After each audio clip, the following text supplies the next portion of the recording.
Continuamos con La Noche.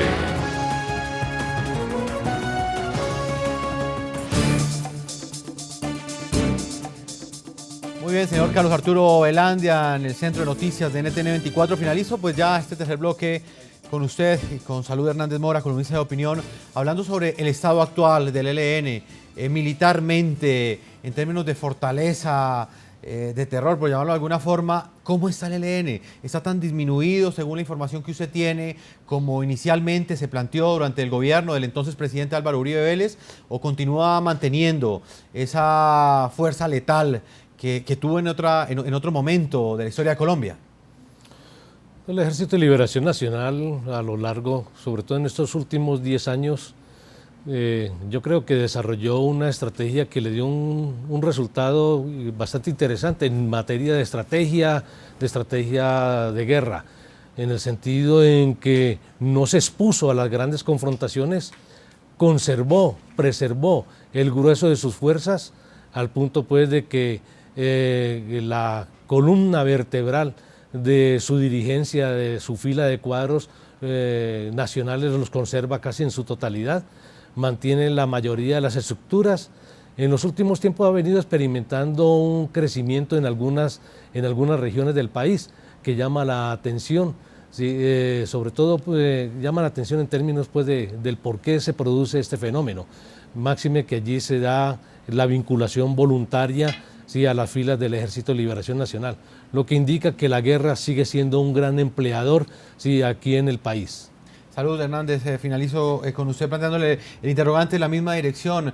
¿Cree usted que políticamente en este momento terminará afectando este proceso de paz, este incipiente proceso de paz que comienza a plantearse con el ELN? ¿Cree usted que el hecho de que sea en un momento electoral, que este proceso coincida con las negociaciones con las FARC, puede terminar afectando o influenciando, digamos, esta coyuntura?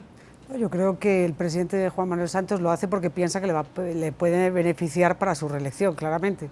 Es un proceso complicado, por lo que digo. Coordinar, además, como sabe el señor Velandia, el ELN y la FARC, por ejemplo, estuvieron durante 2 años matándose en Arauca, y firmaron hace unos meses, firmaron la paz, y en otras partes el ELN, que sí está muy débil, en otras partes se actúa porque las FARC le permiten actuar. El ELN es una guerrilla en decadencia, pero una guerrilla con 2.000 efectivos, de todas maneras es una guerrilla muy fuerte, es decir, pero está en franca decadencia. Y yo discrepo con el señor Velandia por una cosa: hay reclutamiento forzado, pero también es cierto que las FARC y el ELN, los dos grupos, como los rastrojos, como los demás grupos paramilitares, pescan en un río que es el río de la miseria, del abuso en las casas, del abuso sexual de las niñas, en el río del abandono, de la desidia estatal. En todos esos ríos en los que pescan esas organizaciones armadas, ya digo, ya pueden ser guerrilleras, como no guerrilleras, como bandas mafiosas, como bandas criminales de todo tipo, porque desgraciadamente en este país el gobierno central todavía sigue ignorando grandes partes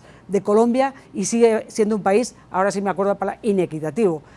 Y por eso pesca el ELN, unas veces forzado, pero muchas veces voluntario. En eso le doy la razón al señor Velandia, porque las condiciones terribles de miseria del campo colombiano no se han superado.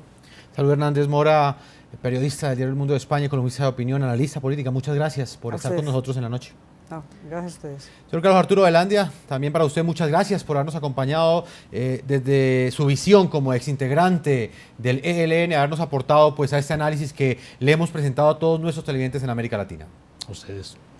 A todos nuestros televidentes los invito a que envíen sus comentarios a www.ntn24.com, a que escriban en Twitter @ntn24, @segurizati ntn24, @Jefferson ntn24. La noche seguirá encendiendo las luces para que usted vea el punto clave de la noticia. Muy buenas noches.